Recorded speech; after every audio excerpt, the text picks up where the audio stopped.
জাতীয় দল থেকে দূরে আছেন, কিন্তু ক্রিকেটীয় ব্যস্ততা যেন পিছু ছাড়ছে না সাকিব আল হাসানের। গেল রাতে শেষ করেছেন গ্লোবাল সুপার লিগের আসর। তবে তাতে কি, নাম যে আগেই লিখে রেখেছিলেন মাঠে গড়াতে যাওয়া ম্যাক্স 60 টুর্নামেন্টে। টি10 লিগের এই টুর্নামেন্ট আজ থেকে শুরু হতে যাচ্ছে ক্যারিবিয়ান দ্বীপপুঞ্জে।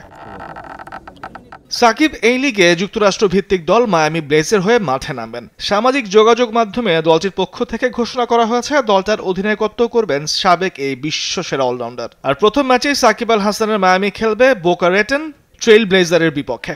এই দলে আছেন অস্ট্রেলিয়ান সাবেক ওপেনার ডেভিড ওয়ার্নার। নতুন করে সাজানো হয়েছে ম্যাক্স 60 টুর্নামেন্ট, আর তাতে পরিবর্তন আনা হয়েছে আসরের সূচিতেও। তাই তো উদ্বোধনী দিনেই সাকিব আল হাসানের দল মায়ামি ব্লেজকে খেলতে হবে দুটি ম্যাচ। বাংলাদেশ সময় রাত 9টায় বোকা রেটেন ট্রেইল ব্লেজার্স, আর রাত 1:15টায় ফ্লোরিডা লায়ন্সের বিপক্ষে খেলতে হবে দিনের তৃতীয় আর নিজেদের আসরের দ্বিতীয় ম্যাচে।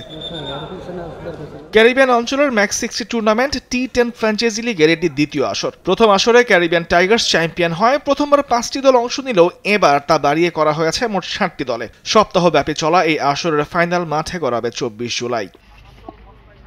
সাম্প্রতিক সময়ে গ্লোবাল সুপার লিগে ব্যস্ত সময় পার করেছেন সাকিব আল হাসান। এই লিগে সংযুক্ত আরব আমিরাত ভিত্তিক দল দুবাই ক্যাপিটালসের হয়ে খেলেছেন সাকিব। এই লিগে 4টি ম্যাচ খেলার পর নতুন দলের সঙ্গে যুক্ত হতে যাচ্ছেন তিনি। গ্লোবাল সুপার লিগের প্রথম ম্যাচে সেন্ট্রাল ডিস্ট্রিক্টের বিপক্ষে ব্যাট হাতে 37 বলে অপরাজিত 58 রান করেন তিনি, আর বল হাতে নিয়েছিলেন 13 রান দিয়ে 4টি উইকেট। সেই ম্যাচে সেরা খেলোয়াড়ের পুরস্কারও পান তিনি। তবে পরের 3 ম্যাচে বল হাতে মোটামুটি পারফর্ম করলেও ব্যাট হাতে পুরোপুরি ব্যর্থ ছিলেন সাকিব। প্রথম ম্যাচের পর আর রানের দেখা পাননি এই Bangladeshi allrounder. Tamimur Rahman, sports desk, Desh TV.